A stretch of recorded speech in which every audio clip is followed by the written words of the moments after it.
আমাদের ভারপ্রাপ্ত চেয়ারম্যান জনাব তারেক রহমান যে ৩১ দফা প্রস্তাবনা দিয়েছেন রাষ্ট্র মেরামতের, সাম্য মানবিক বাংলাদেশ বিনির্মাণের লক্ষ্যে, সেই ৩১ দফা বাস্তবায়নের মধ্যে সকল সংস্কার প্রস্তাব আছে।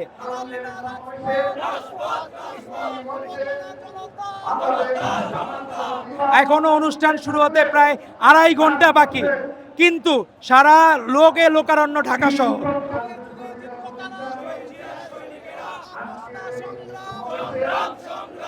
সকল প্রস্তাবনা, সকল সংস্কার বাংলাদেশে আমাদের দেশনেত্রী বেগম খালেদা জিয়া এবং ভারপ্রাপ্ত চেয়ারম্যান তারেক রহমান থেকে অতিরিক্ত দেশপ্রেমী কেউ নাই।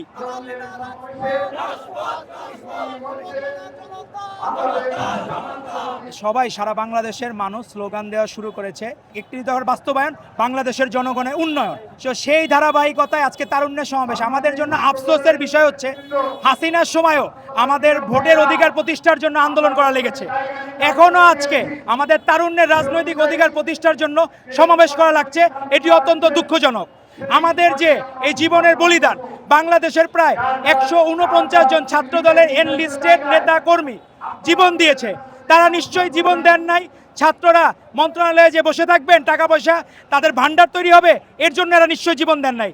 এরা নিশ্চয়ই জীবন দেন নাই আওয়ামী ফ্যাসিবাদের দোসররা এরা নিশ্চিন্তে ঘুরে বেড়াবে, এর জন্য এরা জীবন দেন নাই। আমাদের সকল নেতাকর্মী, আমাদের ভারপ্রাপ্ত চেয়ারম্যান জনাব তারেক রহমানের নেতৃত্বে সকলে ঐক্যবদ্ধ।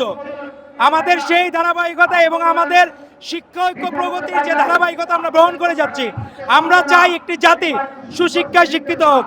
আমরা চাই আমাদের ঐক্যের প্রতীক হিসাবে আমাদের ভারপ্রাপ্ত চেয়ারম্যান জনাব তারেক রহমান যে ৩১ দফা প্রস্তাবনা দিয়েছেন রাষ্ট্র মেরামতের, সাম্য মানবিক বাংলাদেশ বিনির্মাণের লক্ষ্যে, সেই ৩১ দফা বাস্তবায়নের মধ্যে সকল সংস্কার প্রস্তাব আছে।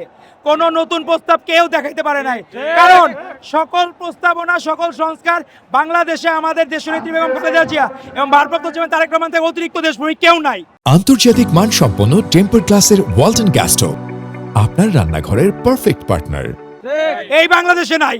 তো এখন যারা নতুন নতুন দোকান খুলে বসতেছেন, নতুন কিছু বিনিময় করা, এদের স্টেজে লোক থাকে না। স্টেজের যে কয়টা লোক মিডিয়া, ইয়েলো জার্নালিজমের মাধ্যমে সেই কয়টা লোককেই শুধু দেখায়, দর্শক সারির কাউকে দেখায় না। লোক খুঁজে পাওয়া যায় না, ভাড়া করা লোকও বলে তারা বেগম খালেদা জিয়ার ডাকে এসেছে। এক অদ্ভুত বিষয়। আজকে আমাদের এই তারুণ্যের সমাবেশ হচ্ছে, আগে 3টি তারুণ্যের সমাবেশ হয়েছে চিটাগাঙে, খুলনায়, বগুড়ায়।